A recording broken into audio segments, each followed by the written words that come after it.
because we come from communities where the truth doesn't always reach the headlines, but it lives in what we face every day.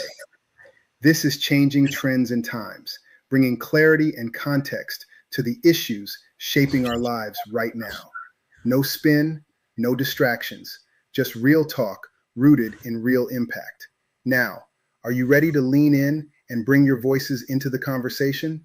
Then, allow me to introduce to you a man committed to asking the questions that matter and breaking it down so we all understand. Your host, Charles.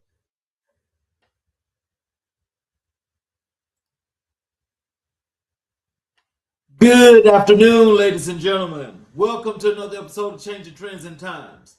And as you all know, hey, we're gonna jump right into this because we've got something crazy going on here in our country, and I think it's something that we all need to be talking about. We're going to be talking about voting rights. That's one of the many things that's happening, but it's the one that's right on top because we've got these midterm elections coming up. And I think it's something these are some things that we all need to talk about. So the way I want to start this out is, when we talk about the right to vote is under more pressure right now than it has been in decades. So what I want you guys to know is there's three things that I want you guys to know. There are 32 restrictive laws in 17 states. 4.6 million disenfranchised Americans, 21 million lacking required documents under the SAVE Act. Quick cut archival footage here we're not going to be able to actually bring you up some footage, but I wanted you guys to see some things as well. But what I want to go into now is to let you guys know, of course, I'm Charles Zachary King. I'm your host. I want to welcome you guys here because this episode's mission and scope sets the tone, authoritative and empowering mission for what we as Americans need to do when it comes to our rights, because it's a fact that this is targeting a particular segment of people, and we definitely need to delve into that because it's a topic that a lot of people just do not wish to talk about. So we're going to start by talking about the Voting Rights Act of 1965. Okay, it was enacted as a direct response to violent suppression across the South. And what it accomplished under Section 2 was nationwide ban on discriminatory practices, and Section 5 was the pre-clearance requirement to Section 4B, which covered the entire formula. Okay, the immediate measurable impact was Black voter registration in Mississippi jumped from 6.7% to 59.8% within 3 years. Now, this is under the Civil Rights Act of 1965. And when it first being enacted, of course, this right here was about the rights of all Americans. That's black, white, brown, whatever you are, that everybody had the right to vote. Well, as we see it, what has transpired is that, it's like gotten a little pushback. It went through, it's doing what it's doing. And what has happened is because there's been an enormous amount of Black and brown people that are voting today. What has happened is there's the Republican Party, which is the party that's actually doing this, where they're trying to make this thing a little bit difficult for anyone that's non-white to vote. It's like one of the worst things I think I've seen in a long time, but we know that this is happening. And there's some things that's happening in a lot of states where it's gotten even worse. So my whole premise to this is that in keeping Black and brown people from voting, in particular Black people from voting, is because in numbers, it gets way out. It puts any party that's supported by Black votership is going to win. And so the Republican Party, which has been repressing Black folks for the longest, this includes when the party switched, when they had those Dixiecrats that were the Democratic Party that switched to the Republican Party. Those in the Republican Party went to the Democratic Party. And so when that transpired, what these people did not know or did not understand, not thinking about long term, was, the numbers. What would this really look like? Because voting is our right and you cannot suppress a vote. But, with the help of the Supreme Court and a lot of these state legislators that, now they are doing everything as to now this redistricting situation has gotten even worse. They're actually gerrymandering all of these maps across the entire United States and a lot of these states where they are trying to cut out the Black vote and representation.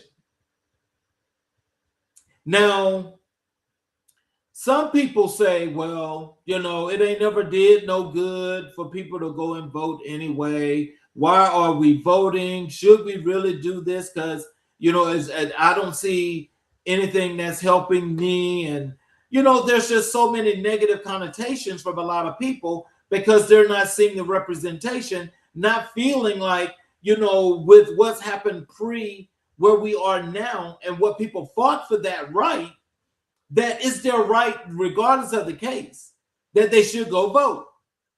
And so my thing is, as I reach out and I'm saying it with this show today, I'm definitely looking and hoping that as you guys are following this show, that you guys please put those questions in comments.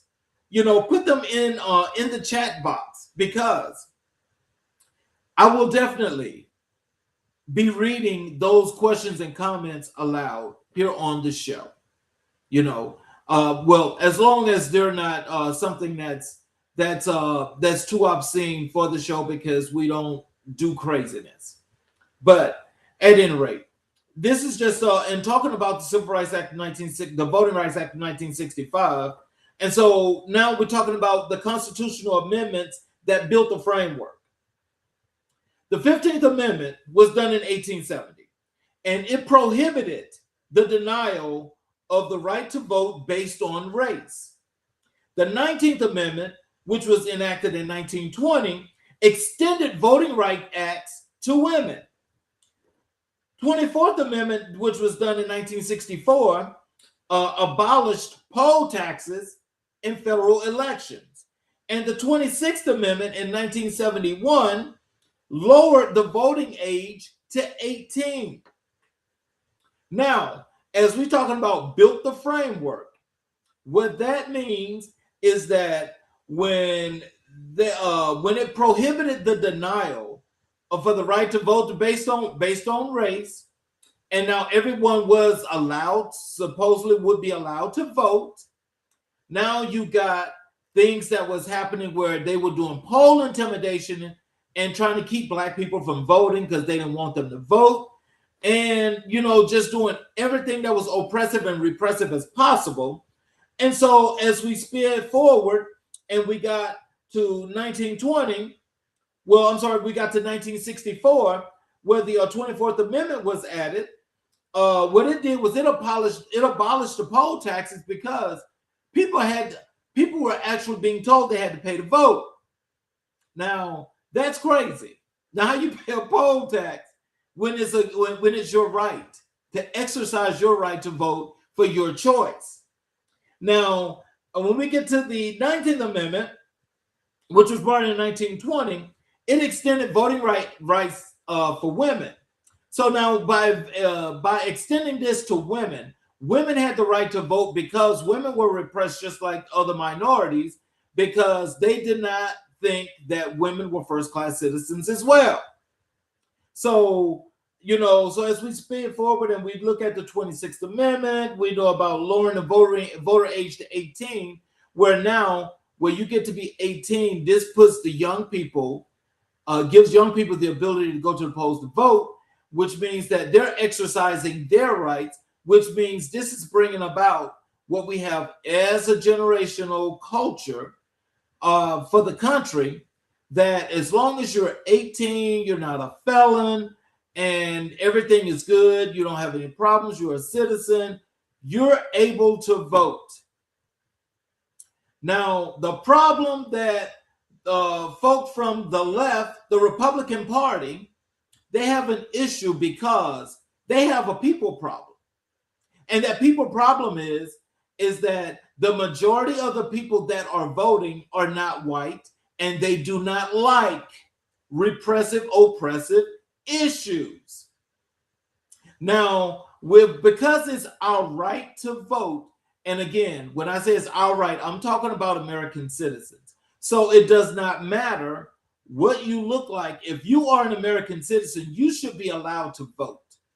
Why are they trying to take that right away from you? I could not tell you, other than what I think. And in my opinion, I think it's all about the race situation, because they're trying to keep everybody divided. By keeping us divided means if we unify, they understand the power of unification. Now it's us. The folk under this top 1% need to understand what unification is supposed to be about. This means that even if the people that are there in office right now, and we want to vote all of these people out, if we unified in each and every community that we have, we can actually send our own representatives to Washington, D.C.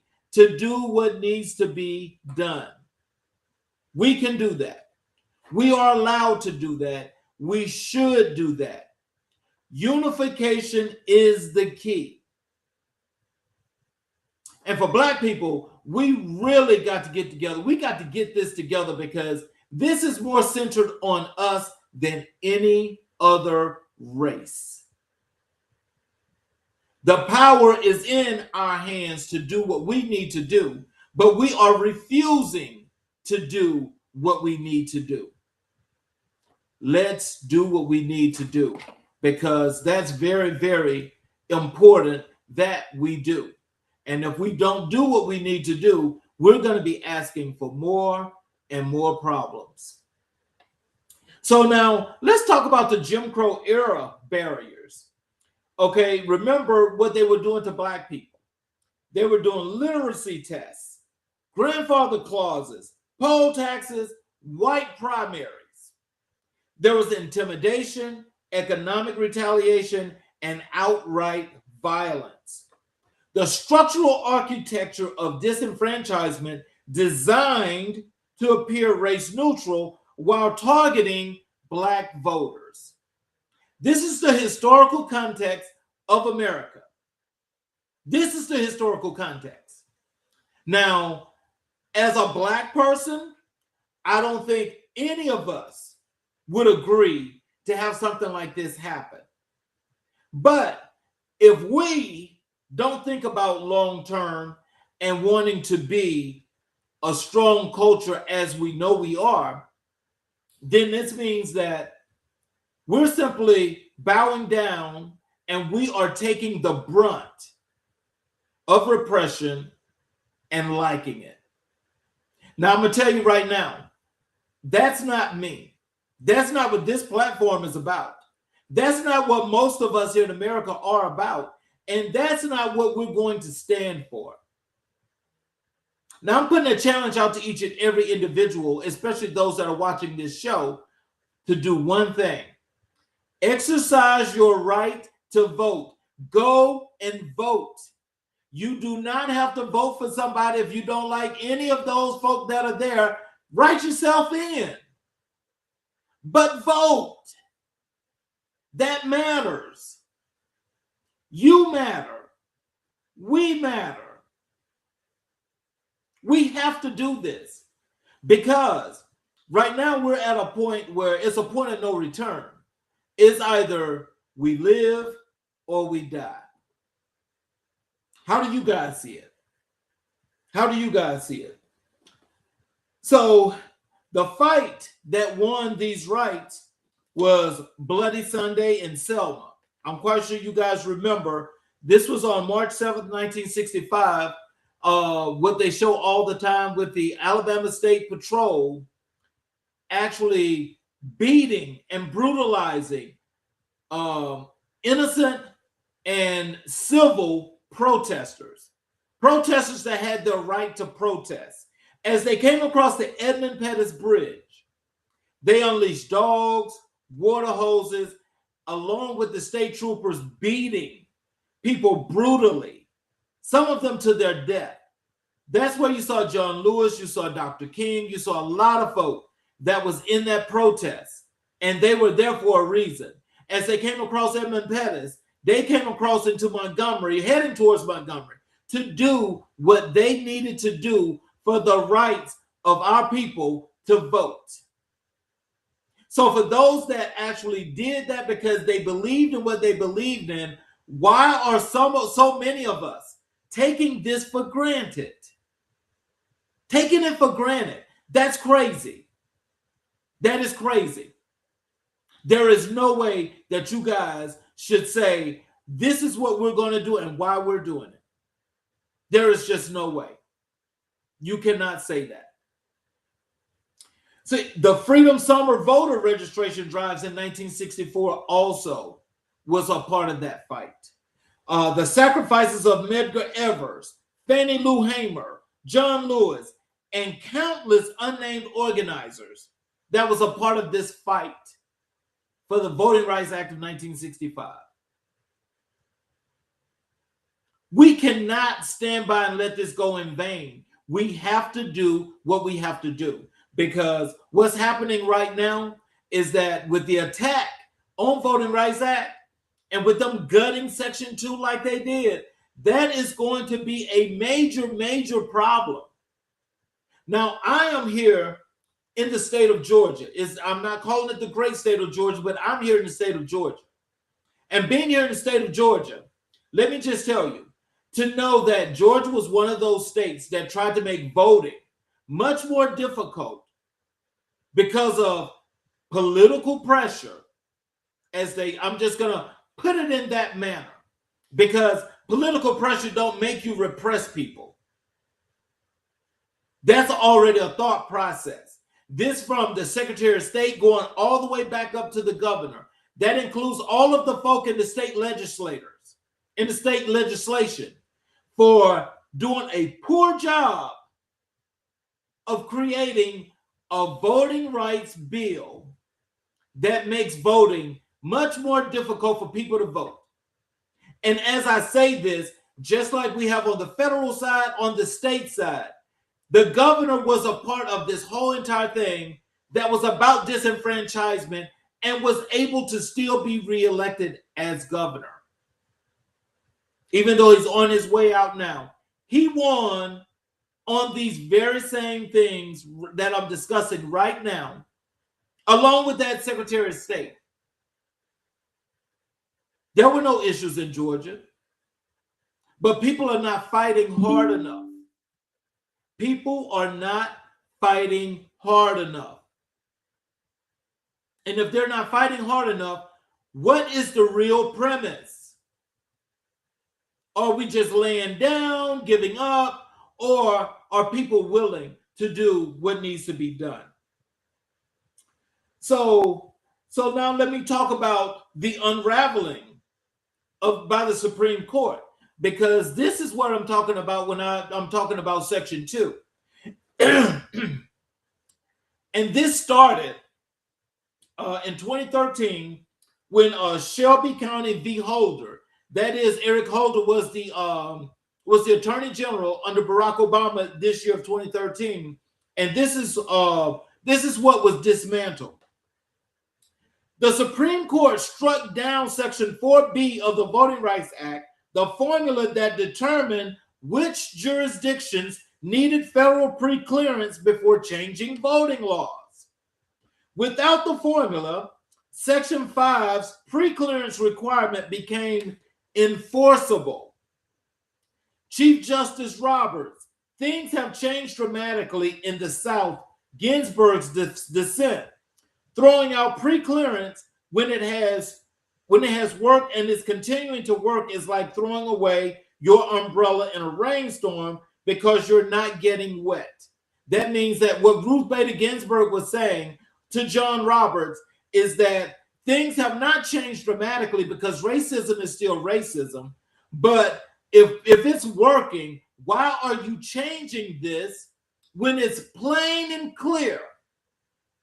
It's plain and clear that Shelby County was about repressing its voters. So for those of you that are not familiar with Shelby County, Alabama, it's a suburb that's on the outskirts of Birmingham going 280 west.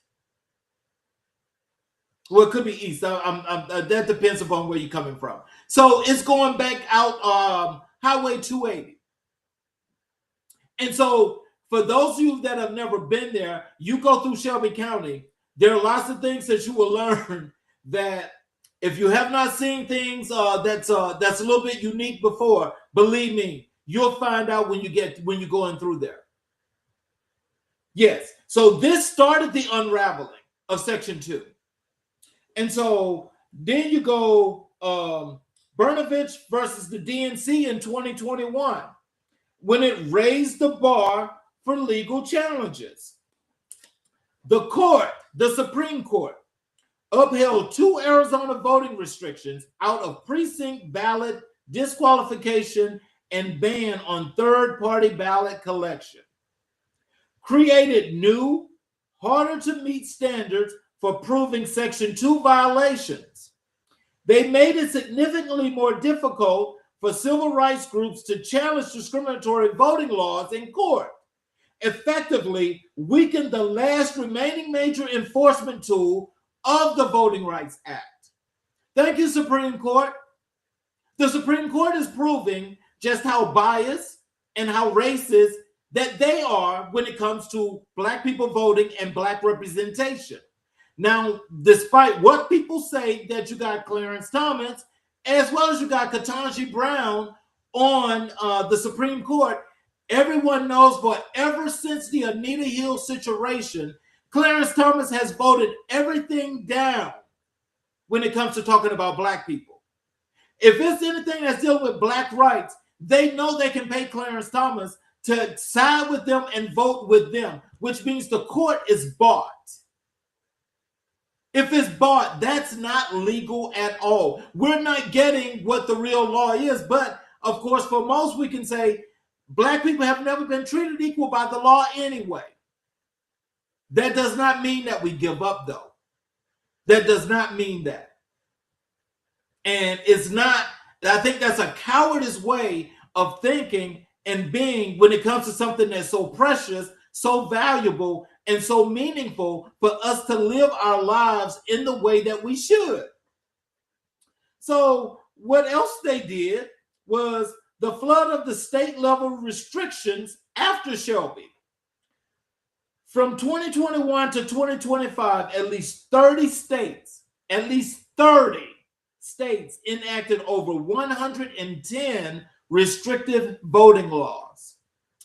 2025 tied the record of 32 restrictive laws in 17 states, matching the post-2020 surge.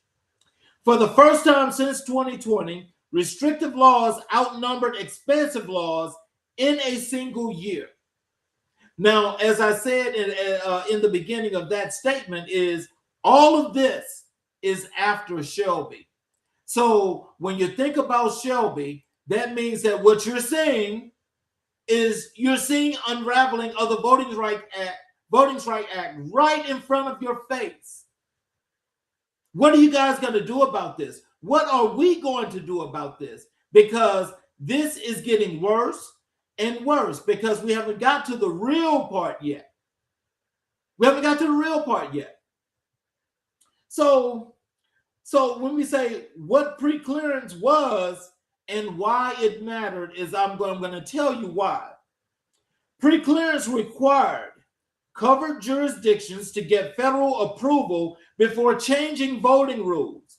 It was preventive, not reactive. Without it, the only recourse is after the fact litigation, expensive, slow, and often too late to protect voters in upcoming elections. The before and after contrast, pre-clearance blocked discriminatory changes before they took effect.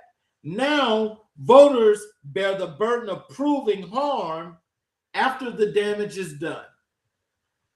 So the election is gone, and you're still voting for, you're still fighting for your right to vote. That's gone. That's not going to change. Once that genie was out the bottle and they never put it back in, no. That meant that each year, as time rolled on, they broke down the Civil Rights Act. And they're getting closer and closer to pushing us back to 1955. And this, of course, has got a lot to do with Project 2025, the one that Donald Trump lied about and said he didn't know anything about, the one that people sit here and say that they had no idea that this existed. Those are all lies. Those are all lies.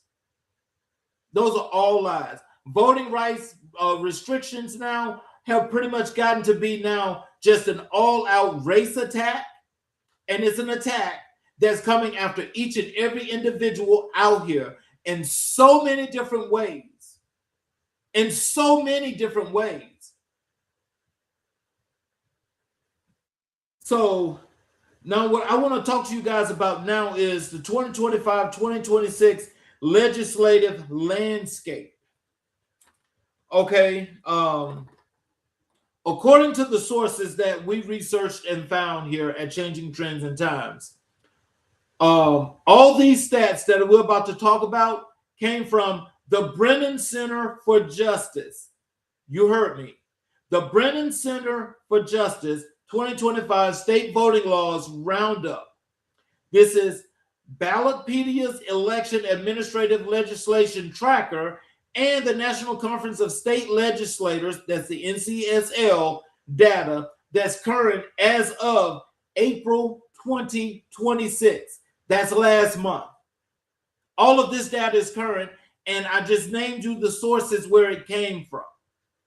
Okay, the restrictive laws that were enacted in 2025, as stated previously, at least 32 restrictive voting laws enacted in 17 states, tying the highest total since Brennan Center began tracking in 2011. 31 of these 32 laws will be fully and in effect for the 2026 midterm elections. This breaks a 5-year trend. For the first time since 2020, more restrictive laws were enacted than expansive ones. Now, for those of you that just heard what I said, and you listened carefully, I'm sure, please send me a comment or a question as to what it is about this that you find to be a problem. Because all of this is problematic. This is all problematic. And the problems that exist right now with this is that we are all facing something that looks like extinction to some shape, form, or fashion, because conservative values, conservative white values from the top 1% are saying that they have the right to do whatever they want, when they want, how they want, and to take rights away from anything that's not white. That's what we're facing right now. Expansive laws were also enacted in 2025. Okay, at least 30 expansive voting laws enacted were in 25 states. Now, I can guarantee you those states were not conservative states. From 2021 through 2024, expansive laws outnumbered restrictive ones by at least 1.5 to 1 every year. In 23, the ratio was more than 3 to 1. The trend reversed in 25, a significant warning sign. So we know what took place is that those 30 states that enacted all of those restricted voting laws, that's what changed. Election interference laws. There were 8 election interference laws in 7 states, all on track to be in effect for November 2026. 7 states have enacted election interference laws that will be in These- effect for the 2026. These laws grant These laws were partisan passed before state October officials 2025 power broader trend over of voting local legislation. elections,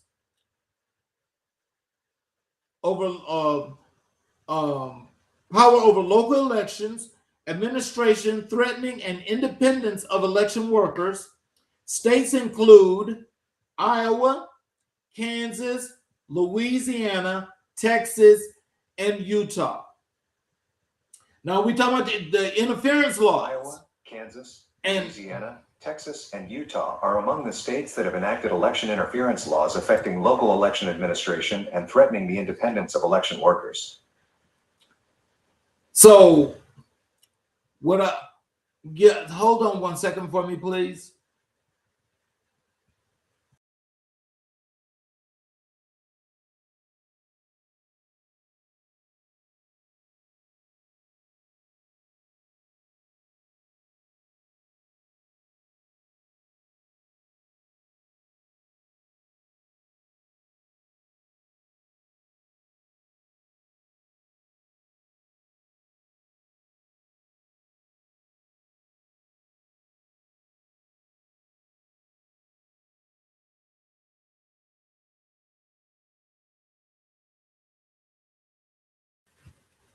Sorry about that. I apologize. I had a little interference, and I wanted to make sure that that was taken care of. So as stated, those states that enacted these election interference laws, they were Iowa, Kansas, Louisiana, Texas, and Utah.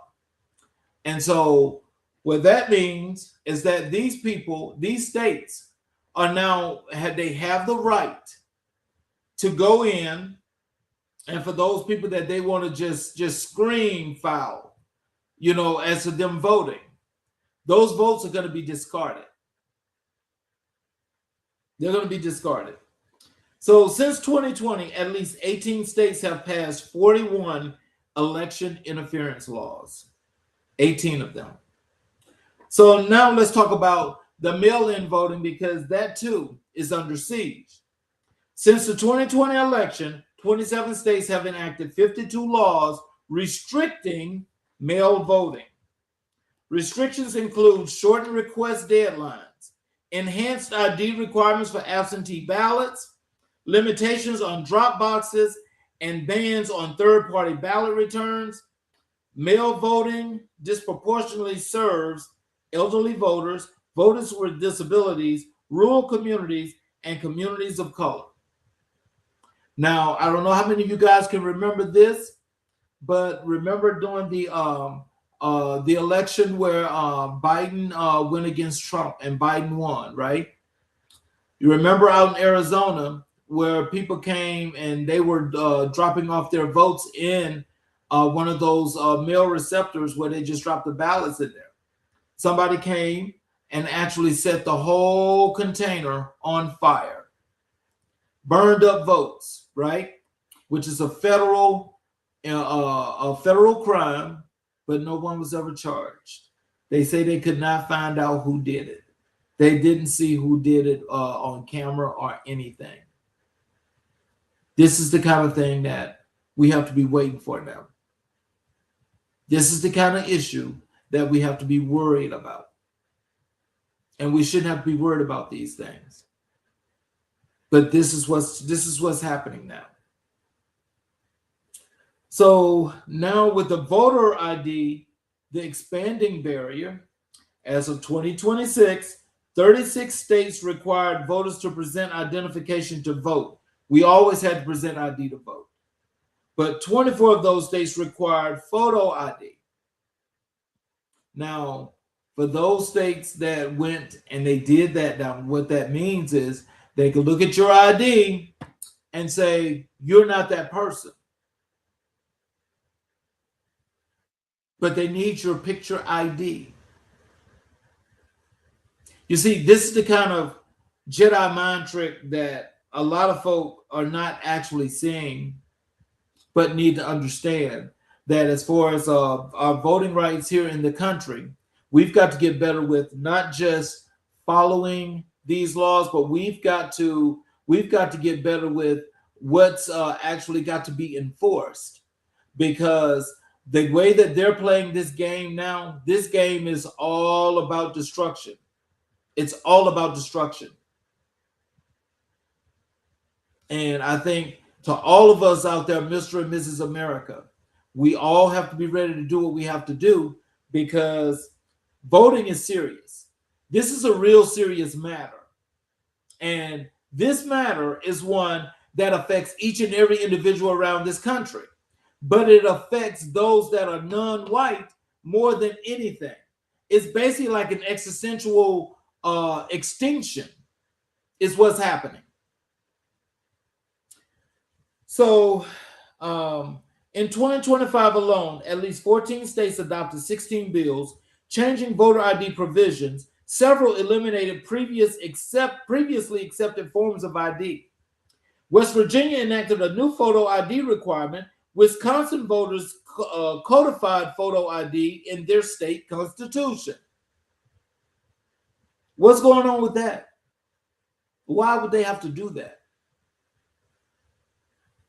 The SAVE Act, a national proof of citizenship requirement, the Safeguard American Voter Eligibility SAVE Act would require documentary proof of U.S. citizenship to register to vote in federal elections.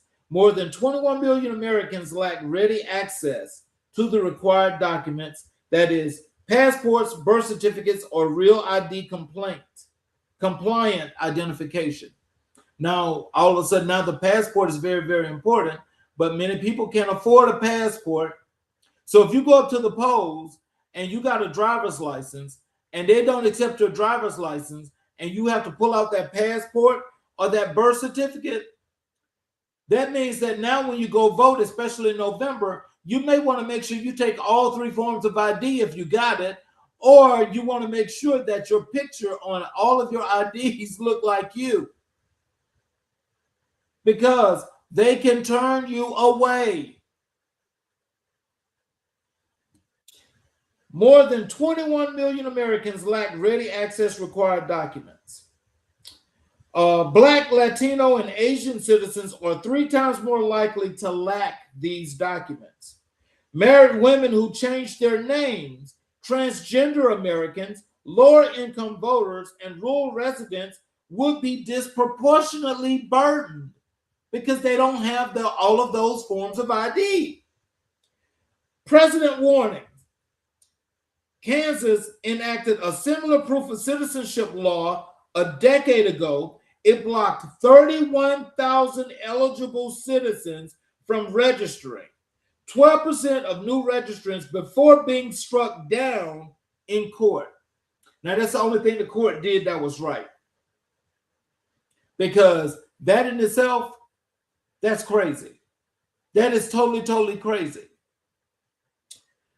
Now, the worst thing is these voter roll purges. Multiple states expanded the use of unreliable data to update voter rolls in ways likely to remove eligible voters. The SAVE Act would mandate more purges over 30 days, every 30 days, increasing the risk of eligible voters being mistakenly removed right before elections. Now, I did call out Georgia. Georgia did unnecessarily, after having no problems with elections, have just purged millions of people off the road. Millions of people. This is another way of Trump finding those 11,000 votes. Oh my God. So we talk about restrictive voter laws. In 2025, in the 2025 count, there were 32 laws, 17 states affected, 31 of 32 fully in effect right now. The expansive voting laws, there were 30 laws in 2025, 25 states affected, and all 30 are in effect right now today. Election interference laws. There were 8 laws, 7 states, but all 8 are in effect today. The mail-in voting restrictions since 2020. There were 52 laws. 27 states were affected, and is cumulative, which means all 52 states. All 52 states. This is fully enacted. The voter ID required as of 2026. 36 states total. 24 require photo ID. All are in effect. All are in effect. So now let's talk about the human cost, suppression, and disenfranchisement, because this is a part that really, really makes more sense than any of us could ever imagine. So first, we're going to talk about felon disenfranchisement by the numbers. More than 4.6 million voting-aged American citizens are currently barred from voting due to felony convictions. Now, they put these folk back on this list because once they came out, they served their time, did what they had to do. There were states that had things in place that once you have done your time, you've done whatever was necessary, you're all in the clear, you can vote. Now they've rescinded that. That is approximately 1.7% of the country's entire voting age population, and more than 2/3 of those disenfranchised are not incarcerated. They live in their communities but cannot participate in democracy. And let's talk about the real state that's a part of this, and that's Florida. Florida alone bars more than 960,000 citizens from voting, the largest disenfranchised population of any state, including 12% of all Black potential voters in the state. Let me read this for you again, especially if you are in Florida. Florida alone bars more than 960,000 citizens from voting, the largest disenfranchised population of any state, including 12% of all Black potential voters in that state. Disenfranchised. And they've got this upheld and secured by the courts. Yeah.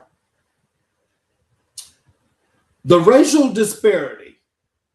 Now, we got to talk about this because all of these are just very, very important. And what I want you guys to get from this is that when it comes to voting, you not only need to be on top of your game when you go and vote, you need to make sure you know who you're voting for, and you need to know that if there is someone that's on the ballot that you don't like, you don't have to vote for them. You vote for who you want to. But I just want you to make sure that you know that in that whole process of doing that, that you're doing the right thing. Do it for the right reason. The racial disparity. 1 in 22 Black adults of voting age is currently disenfranchised nationwide. That rate is more than 3 times the non-Black voting age disenfranchisement rate. In 15 states, 5% or more of Black adult population is banned from voting due to a felony conviction. In Alabama, that's 1 in 10 Black adults is disenfranchised due to criminal convictions, not felonies, criminal convictions. So they took it a bit further. Now, if that's the case, does that mean that it's doing the same thing to white people as well? Alabama, are you doing that to white people as well? We definitely want to see about that. Well over half of all these disenfranchised Americans live in a handful of southern states. That is Florida, Texas, Tennessee, Virginia, Mississippi, and last but not least, Alabama. Disenfranchisement. Disenfranchising black people like it's nobody's business. You don't want black people to vote. This is where we've got to do our due diligence, people. We've got to make sure we're exercising all of our rights and we fight for all of our rights. Not some of them, but all of them. This is a right. The lasting psychological effect of all of this. Research shows that voters who are rejected or turned away at the polls are 16% less likely to attempt to vote in subsequent elections. It takes just one time to turn you away at the polls, and that's it. You're never going back. Really? Really? Do you think you deserve that right? Or are you just saying, okay, you can take my rights? Come on, people. We got to do better than this. We got to do so much better than this. The racial turnout gap is widening. The Brennan Center research compiled nearly 1 billion vote records over 14 years, the most comprehensive data set of its kind. Finding the racial turnout gap has increased nationwide since 2013. In formerly Voting Rights Act pre-clearance jurisdictions, the gap has grown nearly twice as fast as in the rest of the country. So this has already been enacted. They've already been working on this and doing this. They've already started. And now, as we count the data and we get the data, the gap is getting worse. It's getting worse. By 2022, the white-black turnout gap in formerly covered jurisdictions was an estimated 4.5% points higher than it would have been had pre-clearance remained in place, translating to hundreds of thousands of uncast ballots by voters of color. This is horrible. This is horrible. This is horrible. This is horrible. But we got to exercise our right to vote. Get out there. Look, these folk can't. If you got what you need, and you haven't done anything, do not listen to people telling you not to go and vote. You need to go and vote. If you don't vote for any of the candidates on any of those ballots, write yourself in. Write something in there. But vote. We gotta vote. Let me tell you about these real stories and community impact. Profile community level stories. The elderly voter who no longer has a valid photo ID, the returned citizen who served their time but cannot vote, the college student whose student ID is no longer accepted. Virginia, more than 260,000 citizens were barred from voting, the fourth highest disenfranchised population nationally. The compounding effect, when communities see neighbors turned away, the participation drops across the board. That means that the message is clear. You're not allowed to vote. But do you just accept that? You shouldn't. So what's next for these 2026 midterms? The 2026 midterm landscape, there's 31 of 32 restricted laws enacted in 2025 that will be in effect, plus all 8 election interference laws. Carryover bills, hundreds of restricted bills from prior legislative sessions remain active across dozens of states. The cumulative weight since 2020, at least 30 states have enacted over 110 restrictive voting laws and 41 election law interference laws. So let me just ask you all this. In all of this,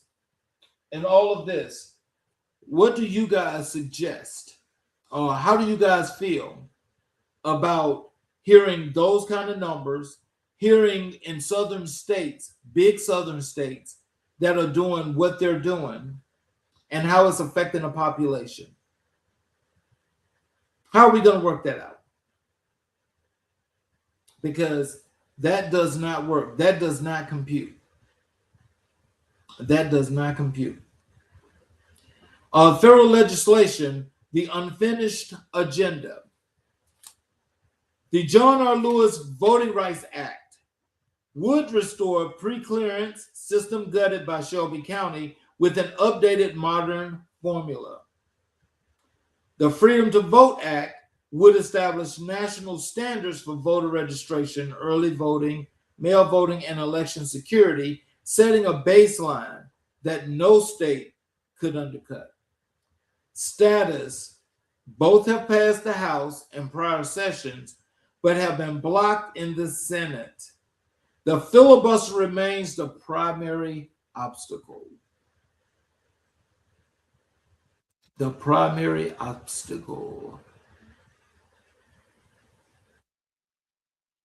Now, just think about that.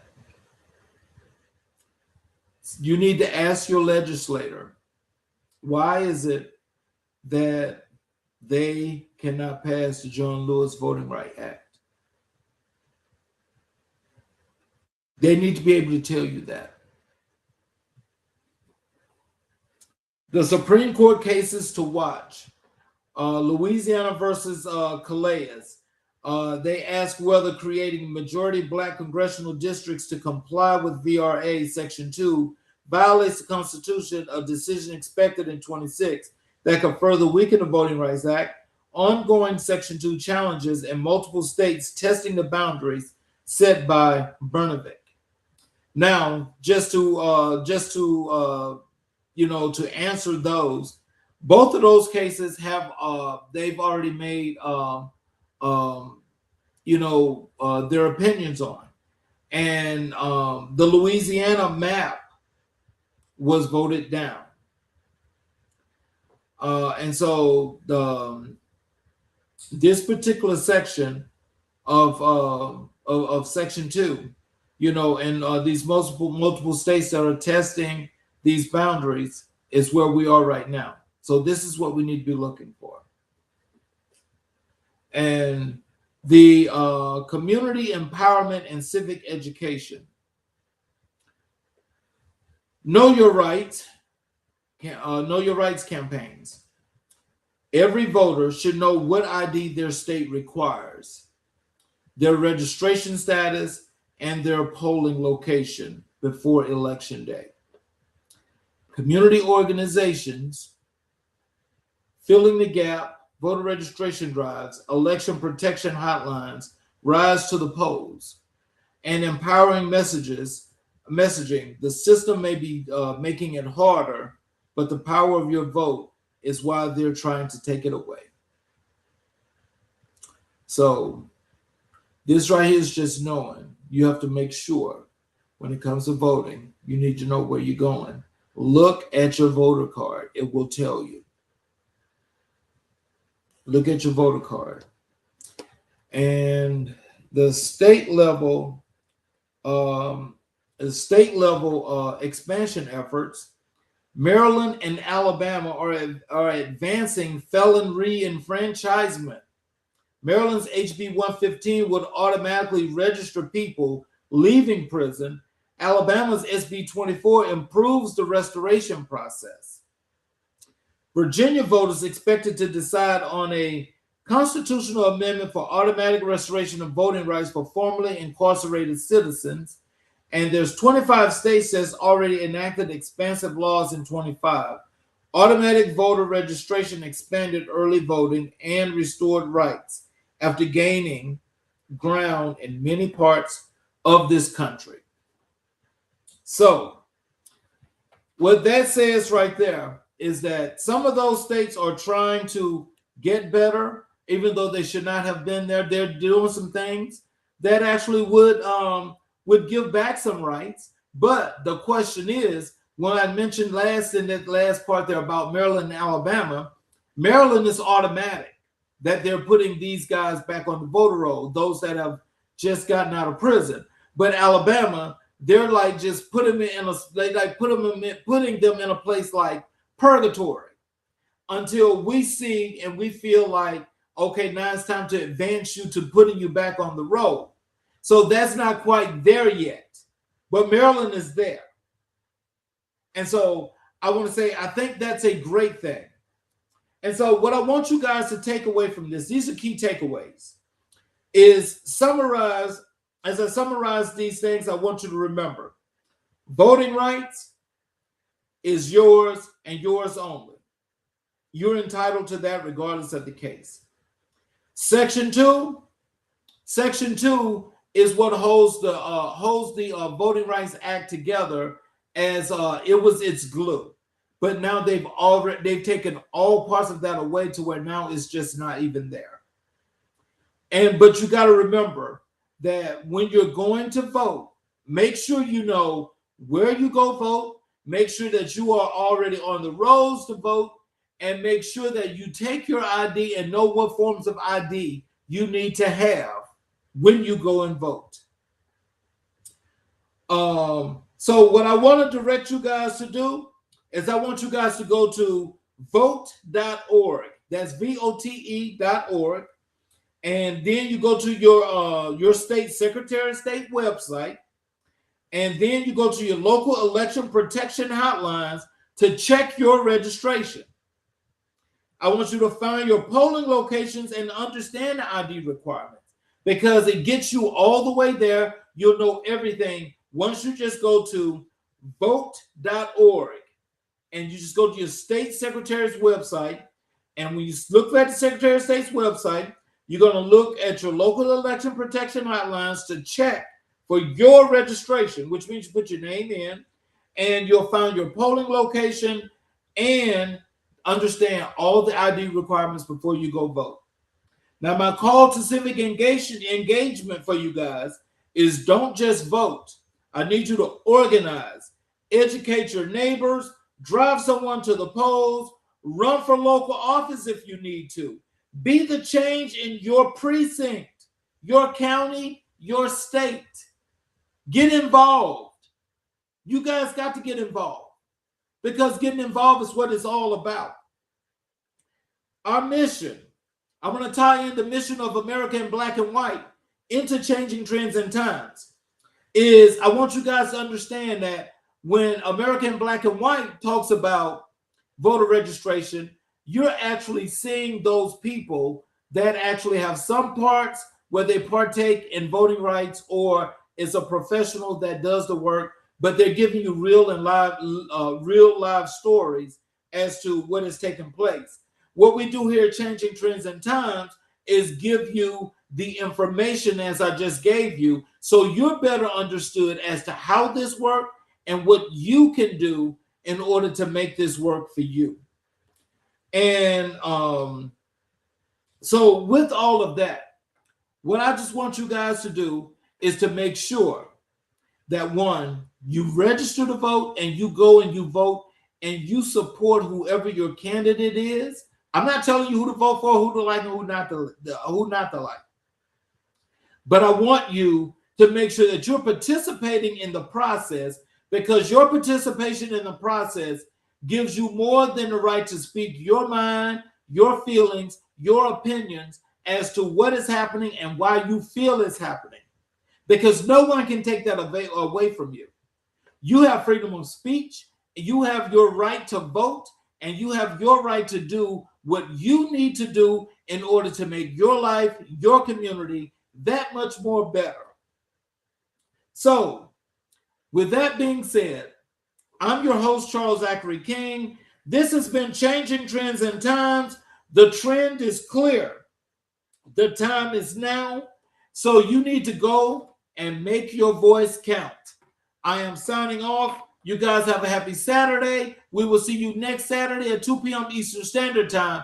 I thank you for your time, and I'm looking forward to having you guys back again next Saturday.